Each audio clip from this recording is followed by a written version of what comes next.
Hello friends, this is Ritesh Sharma and welcome you in my YouTube channel Indian Coaching Center.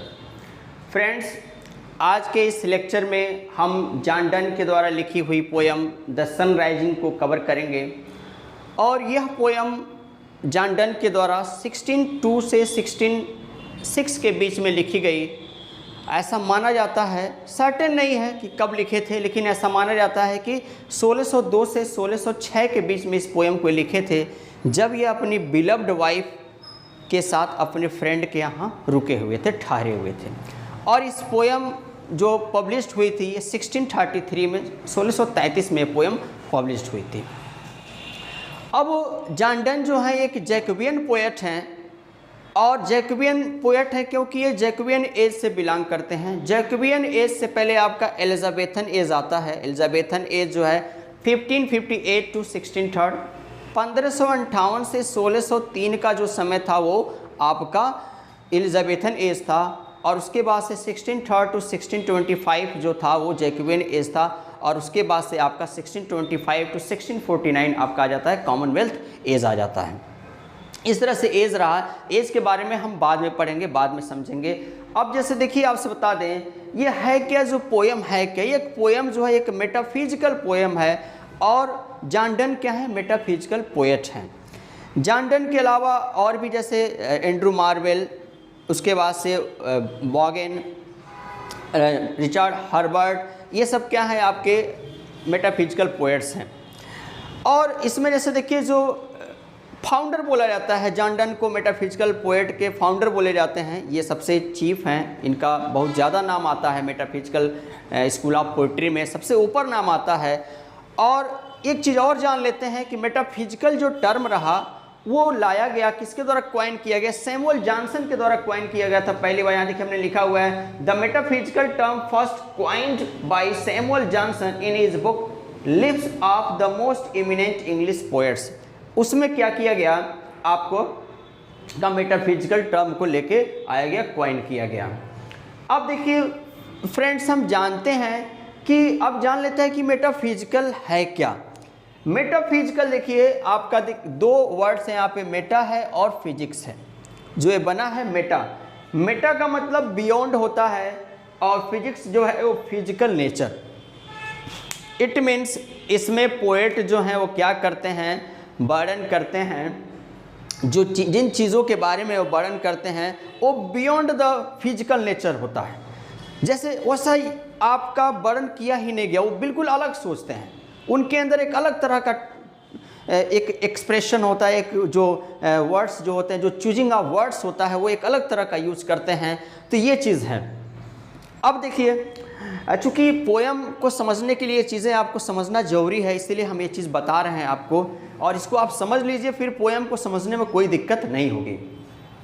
अब कुछ देखिए यहाँ पे हमने कुछ पॉइंट्स लिखे हुए हैं जो मेटाफिजिकल स्कूल ऑफ पोइट्री रहे, उसके जो पोएट हुए उनके द्वारा जो चीज़ें लाई गई और किस तरह का वो लिखते थे वो हम यहाँ पे लिखे हुए हैं। अब यहाँ पे देखिए पहला चीज़ हमने लिखा है, it is often dramatic in form. जो मेटाफिजिकल पोएट हुए वो क्या रहे, वो जब लिखे तो क्या लिखे, ऑफन ड्रामेटिक इन फॉर्म।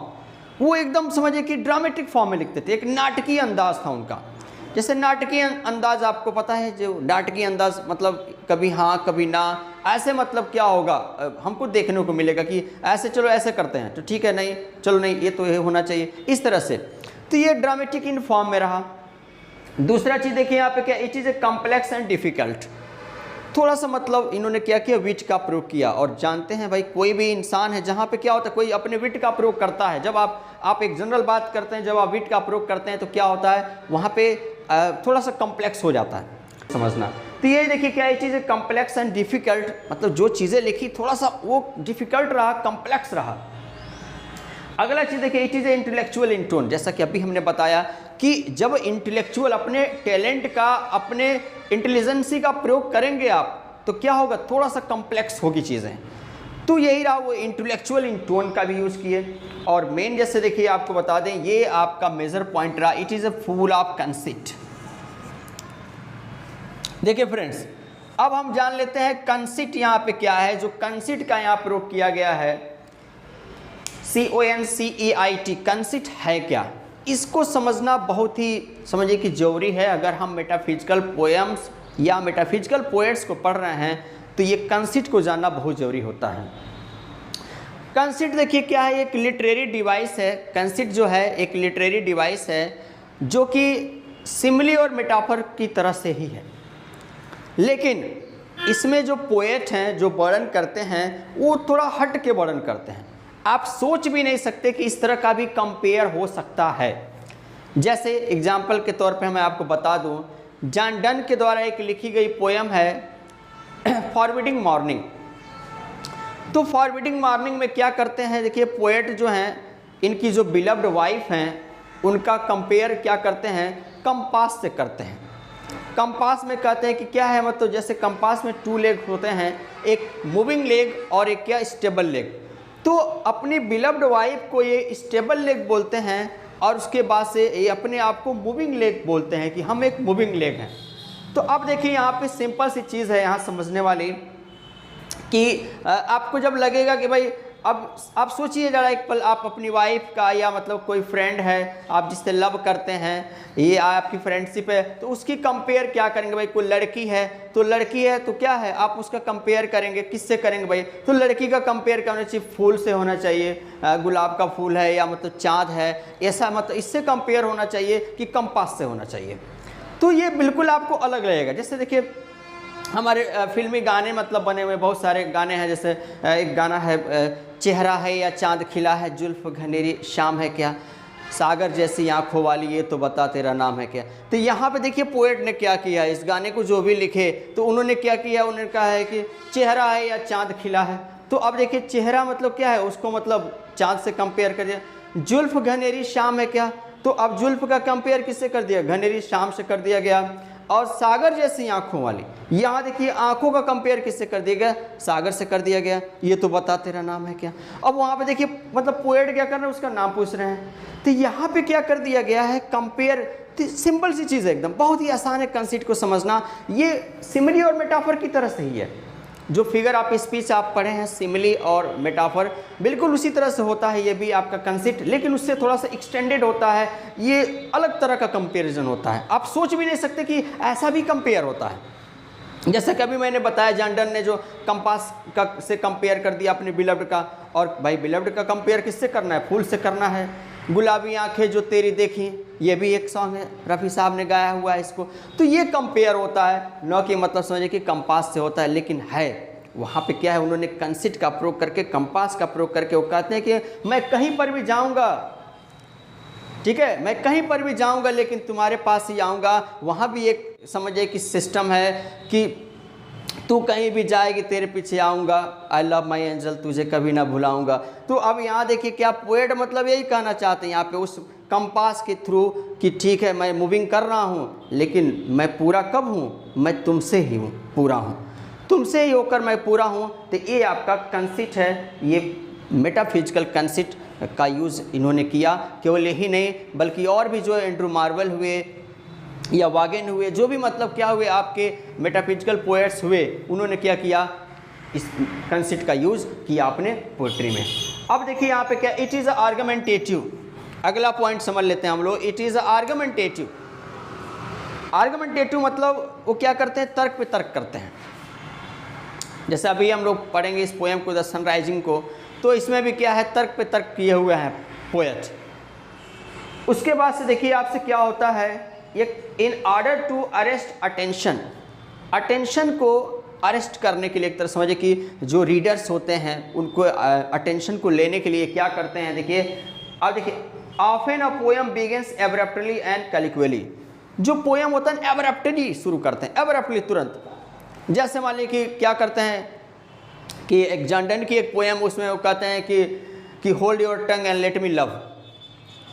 तो उसमें कहते हैं कि hold your tongue and let me love, मतलब एकदम एब्रप्टली। अब भाई समझ में नहीं आता भाई किसको होल्ड करने की बात करते हैं, किससे लव करने की बात करते हैं, ये समझ में नहीं आता है, एकदम सिंपल सी चीज़ है। यहाँ देखिए इस पोएम को जब हम पढ़ेंगे तो इसमें भी क्या है, कहते हैं कि बिजी ओल्ड, और देखिए अनरली सन, ऐसे मतलब बात करते हैं। तो अब समझ में नहीं आता किससे करते हैं, तो एब्रप्ट करते हैं, एकदम तुरंत शुरुआत करते हैं। लेकिन जैसे ही जैसे हम पोएम को पढ़ते जाते हैं उस तरह से क्या होता है, वो हम समझते जाते हैं कि पोएट ने ऐसा क्यों कहा हुआ है। अब देखिए फ्रेंड्स, हमने आपको थोड़ा सा मतलब मेटाफिजिकल स्कूल ऑफ पोइट्री के बारे में बताया इस पोएम को समझने के लिए, और उसके बाद से अब हम आ जाते हैं पोएम की लाइन पे। ये आपके मतलब देखिए हमने लिखा हुआ है 3 स्टेंजा की ये पोएम है, 3 स्टेंजा की पोएम है, और ये आपका फर्स्ट स्टेंजा है। फर्स्ट स्टेंजा से हम शुरुआत करेंगे।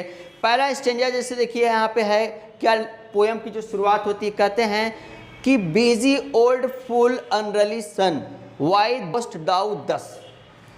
पोएट मतलब देखिए अब थोड़ा सा इसका डेवलपमेंट ऑफ थॉट समझ लीजिए। जो पोएम का डेवलपमेंट ऑफ थॉट है, what is the development of thought of this poem, वो है क्या।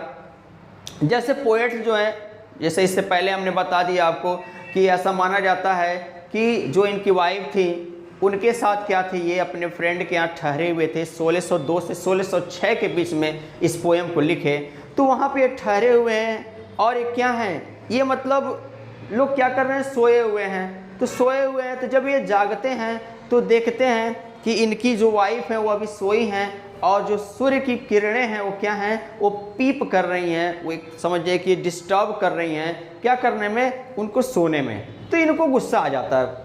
तो उनको गुस्सा आता है तो इसीलिए जैसे देखिए यहाँ पे क्या करते हैं, ये बात करते हैं एक सूर्य से। जैसा कि एक मेटाफिजिकल पोइट्री का एक ये भी मतलब क्या है पॉइंट है कि इसमें पोएट क्या करते हैं, कॉलिक्यूअल लैंग्वेज में बात करते हैं। जैसे साधारण मैन टू मैन, जैसे मैन टू मैन हम बात करते हैं उसी तरह से ये सूर्य से बात करते हैं। और ये क्या है, एक मेटाफिजिकल पोइट्री की खासियत है कि पोएट क्या करते हैं, एकदम समझिए कि बात जब किसी भी चीज़ को लेके, एक ऑब्जेक्ट को लेके जब बात उससे करेंगे तो जैसे लगेगा कि वो मैन टू मैन बात कर रहे हैं यहाँ पर।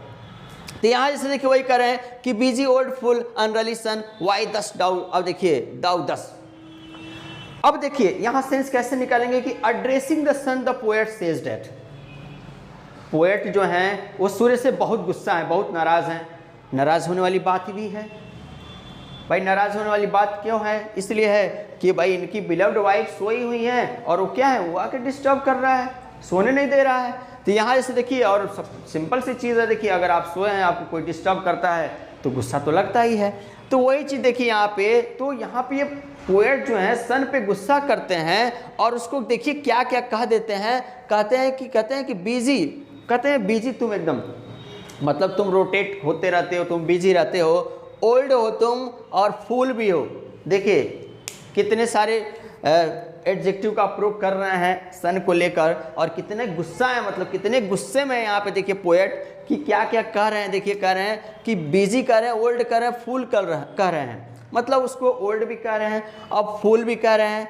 अब देखिए अनरली भी कह रहे हैं। अनरली का सेंस है अनियंत्रित, मतलब यू आर अनकंट्रोलेबल, ये देखिए। और उसके बाद से सन, यहाँ देखिए सन को इन्होंने कह दिया, और उसके बाद से यहाँ कहते हैं कि वाई दोस्त दाऊ दस, तुम ऐसा क्यों करते हो। डोस्ट का सेंस डज से है, एक पोएटिक यूज है यहाँ पर, डोस्ट लिख देते हैं पोएट, यहाँ सेंस डज से है। अब देखिए पहला जो यहाँ पे क्या है, जो लाइन है, 2 लाइनें ऊपर मैंने जो लिखा है, इसका सेंस क्या है कि पोएट जो है सूर्य को एड्रेस करते हैं, एड्रेस करके कहते हैं कि अब तुम ये क्या कर रहे हो भाई, ये तुम मतलब डिस्टर्ब कर रहे हो, तुम किसको, हम मतलब यहाँ आराम कर रहे हैं, अपनी बिलव्ड वाइफ के साथ आराम कर रहे हैं और तुम कर रहे हो। इसलिए उसको क्या कहते हैं कि तुम बिजी हो और क्या, ओल्ड हो, मूर्ख हो, अनियंत्रित हो, तुम ऐसा क्यों करते हो, तुमको ऐसा नहीं करना चाहिए।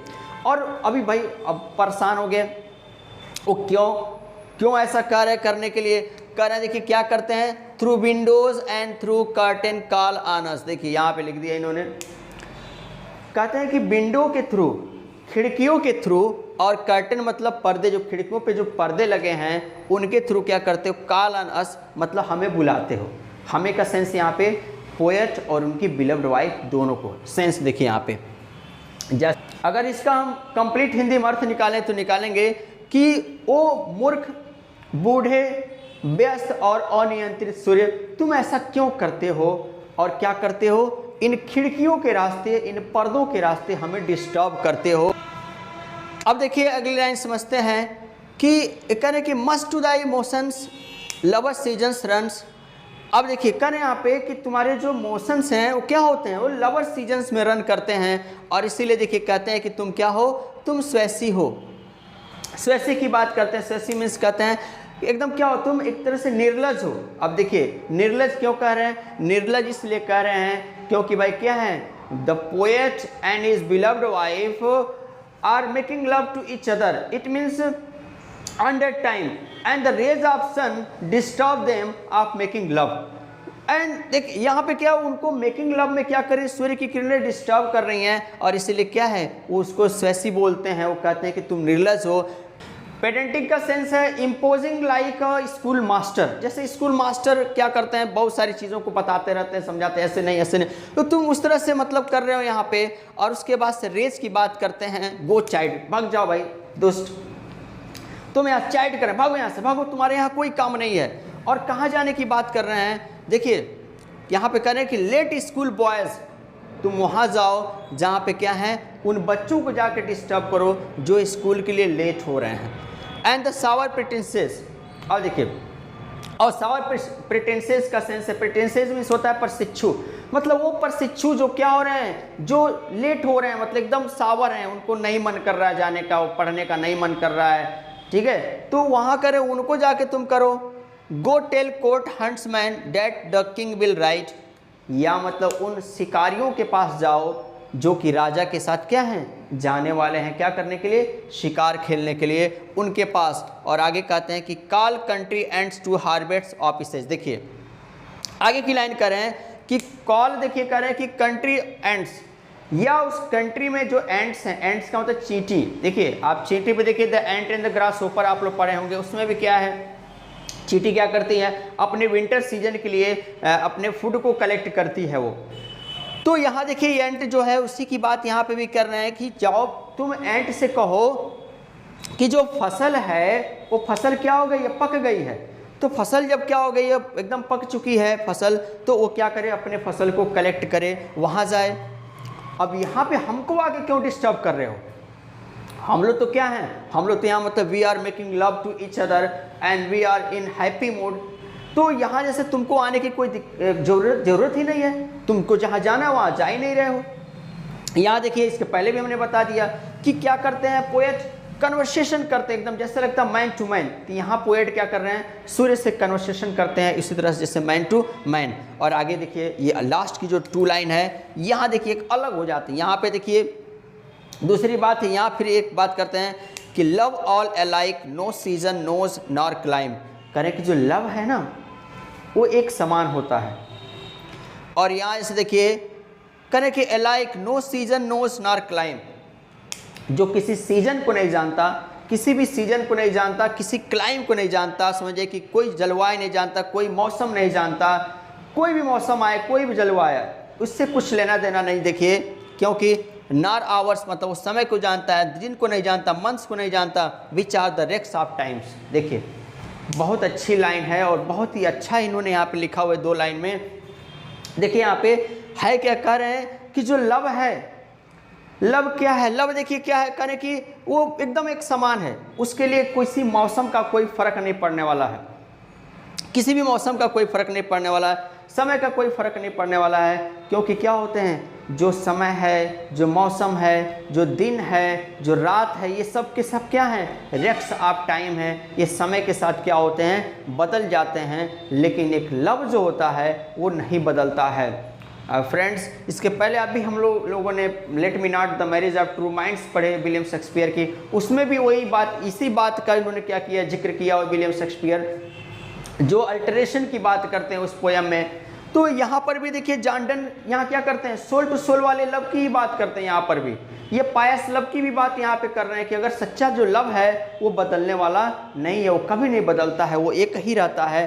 तो इसीलिए देखिए मौसम का क्या है, मौसम तो बदलते रहते हैं, दिन बदलते रहते हैं, लेकिन जो लव है वो कभी बदलता नहीं रहता है। फर्स्ट स्टेंजा में हमने क्या पढ़ा, फर्स्ट स्टेंजा में देखिए पोएट क्या करते हैं, सन को एड्रेस करते हैं और उसे बीजी कहते हैं, ओल्ड कहते हैं, फूल कहते हैं, और उसे कहते हैं कि तुम क्यों इस तरह से खिड़कियों के रास्ते और पर्दों के रास्ते हमें क्या करते हो, डिस्टर्ब करते हो। और कब डिस्टर्ब करते हो, देखिए यहाँ कर ना कि must to the emotions lovers seasons run.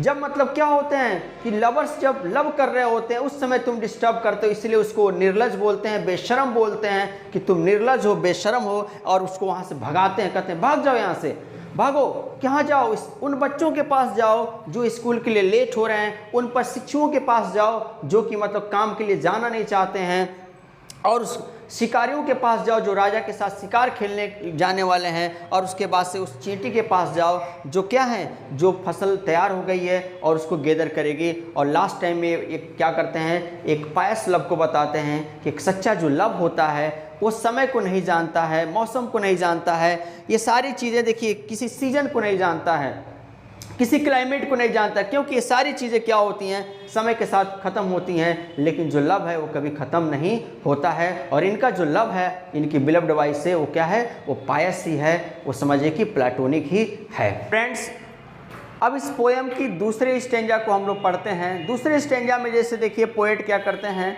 Address करते हैं सन को, और जैसा कि इसके पहले हम जान चुके हैं कि पोएट क्या कर रहे हैं, पोएट मतलब बहुत ही नाखुश हैं, बहुत अनहैप्पी हैं किससे, सन से, क्योंकि वो उसकी जो किरणें हैं सूर्य की वो क्या कर रही हैं, डिस्टर्ब कर रही हैं किसमें, इनके लव मेकिंग में। जब ये लव कर रहे हैं तो उसमें डिस्टर्ब कर रही हैं किसके साथ, ये अपने बिलव्ड वाइफ के साथ। तो यहाँ देखिए सेकेंड स्टेंजा में क्या कहते हैं कि thy beams so reverend and strong why shouldst thou think.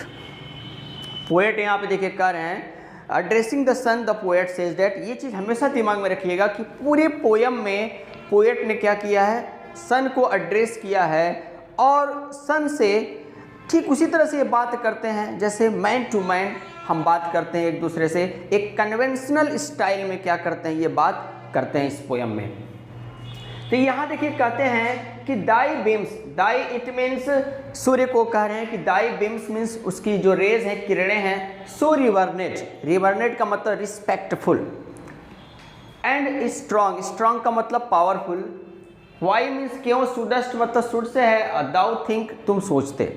देखिए कहा क्या रहे हैं यहाँ पे ऊपर की इस दो लाइन में, इसका सेंस क्या होगा, पोएट ये कह रहे हैं सूर्य से, ओ सूर्य तुम ऐसा क्यों सोचते हो कि तुम्हारी जो किरणें हैं वो क्या है, वो बहुत ही रिस्पेक्टफुल हैं और पावरफुल हैं, मैं ऐसा कुछ नहीं सोचता।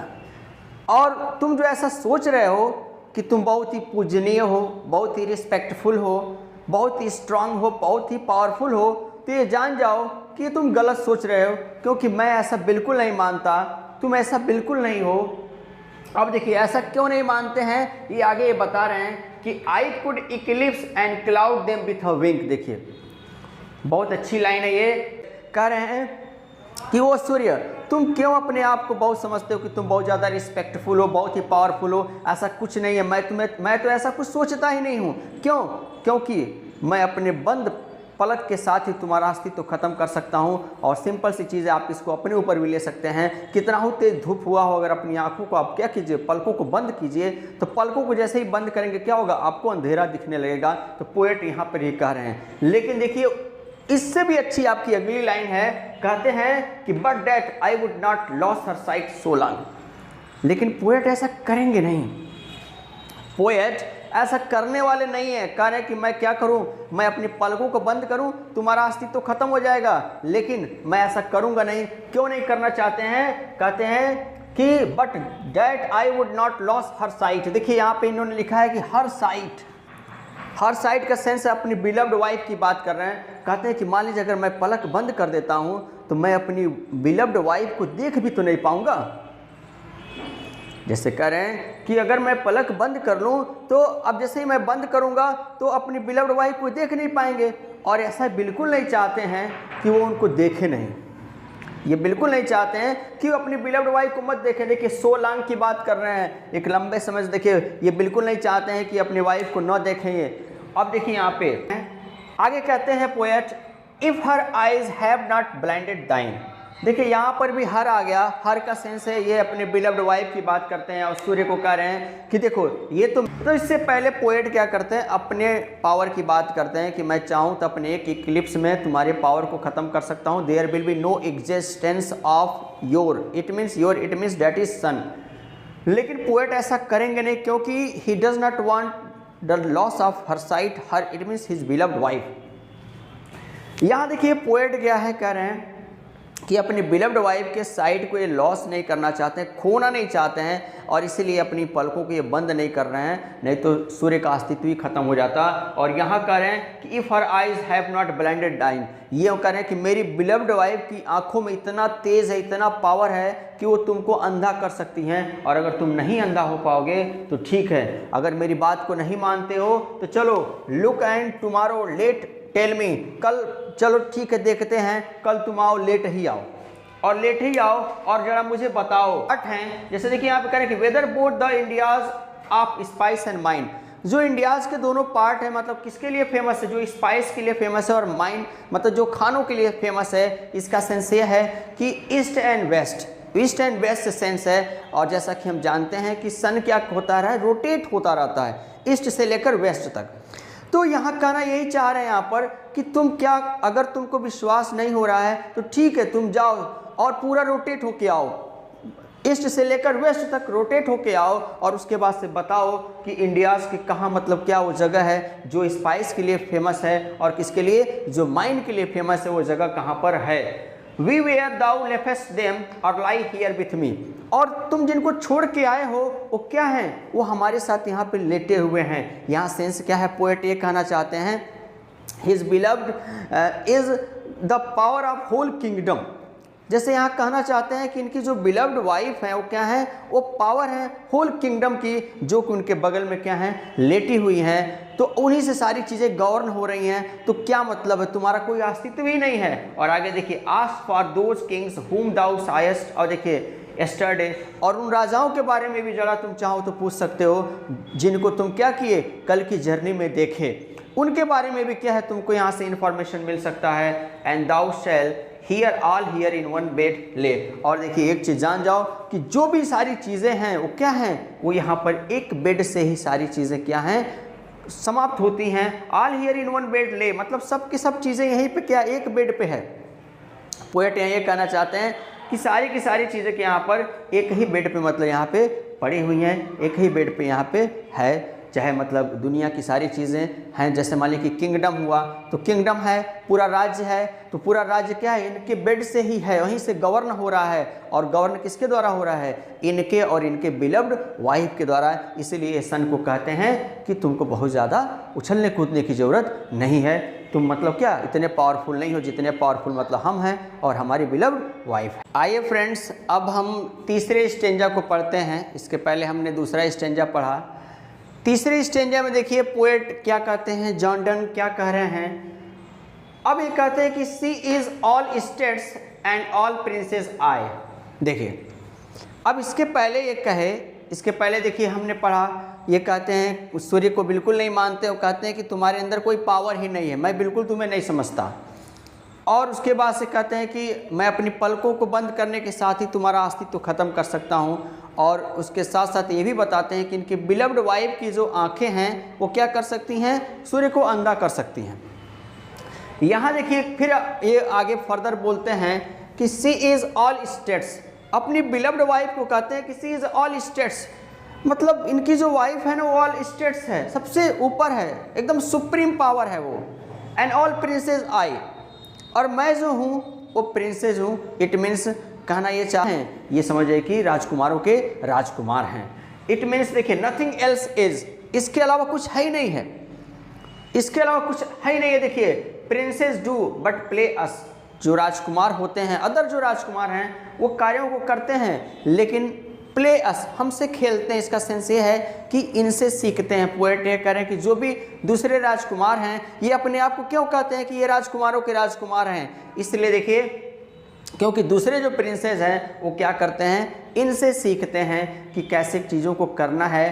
कंपेयर टू दिस, देखिए all honours mimic all wealth alchemy, कि जितना मतलब समझिए कि क्या है, ऑनर है, सम्मान है, मिमिक है, बहुरूपिया है, और सारा जो धन है ना वो एल्केमी है। एल्केमी का सेंस देखिए क्या है। एल्केमी मीन्स होता है जैसे मान लीजिए कि कोई सस्ती धातु होती है, मेटल होता है, सस्ता मेटल होता है और उस पर सोने की परत क्या होती है, चढ़ा दी जाती है, तो वो क्या होता है जस्ट लाइक पीतल। पीतल जैसे देखिए क्या है, सोने जैसा दिखता है, लेकिन उसकी वैल्यू जो होती है वो सोने की इतना नहीं होता है। तो उसी तरह से क्या है ये कह रहे हैं यहाँ पर, ये जीवन है, ये संसार है, सब कुछ लगता है कि नहीं बहुत ही वैल्यूएबल है, लेकिन ऐसा कुछ है नहीं। और जो लोगों के द्वारा आप सम्मान पाते हैं, हम सम्मान पाते हैं, ये सब के सब बहुरूपियाँ हैं, सब के सब समझिए कि क्या आप दिखता कुछ और है, होता कुछ और है। और बिल्कुल ये जो धन है, वैभव है, ये भी क्या है, एकदम इसका कोई मतलब नहीं है, ये यूजलेस है। बस एक चीज़ का मतलब है, और वो किसका है, वो कह रहे हैं कि यह और इनकी बिलव्ड वाइफ है, उनका मतलब है, और किस चीज़ों से लेकर, इनके लव को लेकर मतलब है। और एक चीज़ बता दें फ्रेंड्स, जैसे लव को लोग मतलब क्या करते हैं, गलत मानने लगते हैं, लेकिन आपको पता है कि अगर कहीं पर लव वर्ड आ गया तो लव अपने आप में ही क्या है, एक पायस है, एक पवित्र है। दास जैसे व्यक्ति ने लव को मतलब बोला है कि पोथी पढ़ पढ़ जग भया पंडित भया न कोई, 2.5 अक्षर प्रेम का पढ़ा सो पंडित होए। मतलब वो इसकी बात करते हैं कि जो लव को समझ लिया वो क्या है, वो पंडित हो गया, उसकी ये बात करते हैं। यहाँ ज्ञानी हो गया, पंडित का सेंस यहाँ ज्ञानी से है, ज्ञान की बात करते हैं, और उसको लोग क्या करते हैं, उसको गलत नज़रिए से लोग देखने लगते हैं, हालांकि ऐसा है नहीं। तो ये सी बात करते हैं यहाँ पर कि all honours mimic all wealth alchemy, मतलब सारे जो क्या हैं, समझिए कि सम्मान है वो मिमिक है, बहुरूपिया है, और सारा जो धन है वो क्या है, वो एल्केमी है, मतलब अंदर से कुछ और दिखता है लेकिन हकीकत में कुछ नहीं है। हम न कुछ लेकर आए हैं न कुछ लेकर जाएंगे। और देखिए फिर कहते हैं कि दाउ सन आर्ट हाफ, और देखिए एज हैप्पी एज वी, ओ सूर्य तुम क्या हो, हमारे आधे भी नहीं खुश हो। सेंस यहाँ कहना ये चाहते हैं कि अगर मतलब क्या है, आप हस्बैंड वाइफ हैं, फ्रेंड्स हैं, अगर एक अच्छा मतलब क्या उनके बीच मतलब फ्रेंडशिप है, एक अच्छा रिलेशनशिप चल रहा है, तो वो क्या है, उनका जीवन खुशहाल है। बाकी वहाँ पे किसी धन का और किसी भी समझिए कि सम्मान का कोई बहुत मतलब नहीं रहता है। ये यहाँ पे सेंस कहना चाहते हैं कि thou sun art half as happy as we in that the words contracted thus, कर यहाँ पे कि ये जो संसार है ना, इसमें तुम क्या हो, कंट्रैक्टेड दस हो। कंट्रैक्ट का मतलब सेंस यहाँ पे है कि एजेड बॉडी, एकदम मतलब क्या, तुम बूढ़े हो गए, तुमको इतना नहीं पता है कि क्या चीज़ें हैं, कौन सी चीज़ें हैं। और आगे कहते हैं कि डाइन एज आक्स इज, और तुमको क्या है, आराम की ज़रूरत है, तुम एजेड हो गए हो, तुमको आराम की ज़रूरत है। तो देखिए अगर तुम आराम करना चाहते हो, ईज का सेंस आराम से होता है, एंड सिंस डाई ड्यूटीज़ भी, और अपनी ड्यूटीज़ को भी करना चाहते हो, मतलब आराम भी करना चाहते हो, अपनी ड्यूटीज़ को भी करना चाहते हो, टू वार्म द वर्ल्ड, और तुम्हारी ड्यूटी है क्या, इस संसार को गर्म करना है। जैसे देखिए सबको पता है सूर्य क्या है, रोटेट होते रहते हैं, और उसके बाद से रोटेट में, उस रोटेशन में क्या होता है, उनकी किरणों से सारे मतलब क्या होती, फसलें होती हैं, और जो भी बहुत सारी चीज़ें मतलब नेचुरल चीज़ें हैं उसी से होती हैं। तो ये कहने कि सूर्य का काम क्या है, वार्म द वर्ल्ड, इस संसार को गर्म करना, that is done in warming us. तो तुम्हें कहीं जाने की जरूरत नहीं है, बस क्या करो, हमको गर्म कर दो। देखिए अब यहाँ पे क्या है, यहाँ पे कंट्रडिक्शन आ गया। यहाँ पे जैसे देखिए, जैसा कि मेटाफिजिकल पोएट करते हैं, ऊपर जब पहला स्टेंजा हम पढ़े तो उसमें क्या करते हैं, चाइड करते हैं, भगाते हैं, कहते हैं भाग जाओ यहाँ से, हम लोग लव मेकिंग कर रहे हैं, इसी में आकर डिस्टर्ब कर रहे हो। और यहाँ पे कह रहे हैं कि तुम्हारा काम क्या है, पूरे संसार को गर्म करना, तो कहीं जाने की जरूरत नहीं है, आकर हम दोनों को क्या करो, यहाँ पे वार्मिंग कर दो, यहाँ पे हमारे पास आओ, और तुम्हारा देखिए shine here to us and thou art everywhere, हमारे पास आके क्या हो, तुम साइन करो, और तुम्हारी मतलब क्या होगी, जो कार्य हैं वो चारों तरफ हो जाएंगे। क्यों, this bed Dai centre is, और देखिए ये क्या है, ये जो बेड है, मतलब जिस बेड पे मैं और मेरी बिलव्ड वाइफ हैं, ये बेड जो है वो क्या है, ये सेंटर है। And these walls thy sphere, sphere का सेंस ऑर्बिट, जो सूर्य का क्या होता है, जो ऑर्बिट होता है, मतलब वो जो भ्रमण करता रहता है सूर्य, उसकी बात करते हैं कि स्पेयर है, भ्रमण मार्ग है। अब देखिए ये जो वॉल्स है, जो दीवारें हैं इस कमरे की, ये क्या है, ये भ्रमण मार्ग है, तो इसलिए तुमको कहीं जाने की जरूरत नहीं है, तुम हमारे पास आओ। और यहाँ देखिए कहना क्या चाहते हैं पोएट, यहाँ कहना ये चाहते हैं कि एक बेड से ही क्या होता है, समझ जाइए कि जो संसार है वो क्या होता है, एक डेवलप होता है, तो इसीलिए तुमको कहीं जाने की ज़रूरत नहीं है, इस बेड से ही सारी चीज़ें हैं, सब लोग इस एक बेड से ही हैं, और इसीलिए तुम यहाँ आओ, और यहाँ आके क्या करो, तुम्हारा कार्य भी हो जाएगा, तुम आराम भी कर लोगे, तुमको कहीं जाने की ज़रूरत भी नहीं होगी। तो इस तरह से फ्रेंड्स हमने क्या पढ़ा, जॉन डन के द्वारा लिखी गई पोयम द सनराइजिंग को पढ़ा। एक बार हम बस इसका ओवरव्यू कर देते हैं। जैसे फर्स्ट स्टेंजा में पोएट क्या करते हैं, फर्स्ट स्टेंजा में पोएट सूर्य को कहते हैं कि तुम मूर्ख हो, तुम बिजी रहते हो, बेवजह का हमको डिस्टर्ब कर रहे हो हम जब लव कर रहे हैं तो। और उसके बाद से कहते हैं कि जाओ उन बच्चों को डिस्टर्ब करो जो स्कूल के लिए लेट हो रहे हैं, उन प्रशिक्षुओं को डिस्टर्ब करो जो कि क्या हो रहे हैं, जो कि प्रशिक्षण के लिए लेट हो रहे हैं। उस चींटी को कहे जो कि मतलब फसल पक गई है वो इकट्ठा करे, और हम लोग को क्यों कर रहे हो। और आगे देखिए कहते हैं कि लव जो है वो एक समान होता है, चाहे कोई मौसम हो, कोई ऋतु हो, कोई दिन हो, कोई समय हो, सब मतलब क्या है ये समय के जो अकॉर्डिंग टू टाइम क्या होते हैं वो डीके हो जाते हैं, लेकिन जो लव हो कभी डीके नहीं होता। एक सच्चा लव जो होता है वो हमेशा परमानेंट रहता है। सेकेंड स्टेंजा में पोएट ये कहते हैं कि उस पोएट मतलब एक तरह से कह रहे हैं कि तुम्हारी जो किरणें हैं सम्मानीय है, तुम पूजनीय हो, ऐसा क्यों सोचते हैं, ऐसा कुछ नहीं है। मैं चाहूँ तो अपनी पलकों के बंद के साथ ही तुम्हारा अस्तित्व ही खत्म कर दूंगा, लेकिन मैं ऐसा नहीं करूंगा। क्यों नहीं करूंगा? क्योंकि अगर मैं आंखें बंद कर दूंगा तो मैं अपनी बिलव्ड वाइफ को देख कैसे पाऊंगा, और ये ऐसा नहीं चाहते हैं कि उसको न देखें। अब देखिए उसके बाद से देखिए फिर आप कहते हैं कि अगर तुम चाहते हो कि मेरी जो बिलव्ड वाइफ है उसकी आंखें तुमको अंधा न कर दे तो तुम जाओ और आकर बताओ हमको कि इंडियाज़ के दोनों मतलब जगह कहाँ है, जहाँ पे जो जगह खानों के लिए और किसके लिए मसालों के लिए प्रसिद्ध है वो जगह कहाँ पर है, इसके बारे में बताओ। और देखिए यहाँ पे क्या है, तीसरी स्टेंजा में कहते हैं कि इस संसार में कुछ है ही नहीं है, सिर्फ मैं हूँ और मेरी बिलव्ड वाइफ है, ऑल इन वन हम ही लोग हैं, बाकी कुछ नहीं है। जो सारे लोग हम लोग से सीखते हैं, सारा धन सारा वैभव क्या है, बहुरूपिया है, सब कुछ खत्म हो सकता है, लेकिन एक लव है कहीं नहीं खत्म हो सकता। और तुम क्या, अगर तुम चाहते हो अपने कार्य को करते हुए आराम करना तो तुमको कहीं जाने की ज़रूरत नहीं है, तुम आओ हमारे साथ इस बेड पे और यहाँ क्या करो, तुम यहाँ पे अपने ड्यूटी को पूरा करो, हमको वार्म कर दो, तुम्हारी ड्यूटी पूरी हो जाएगी। और इस तरह से हमने जॉन डन की पोएम को पढ़ा द सनराइजिंग।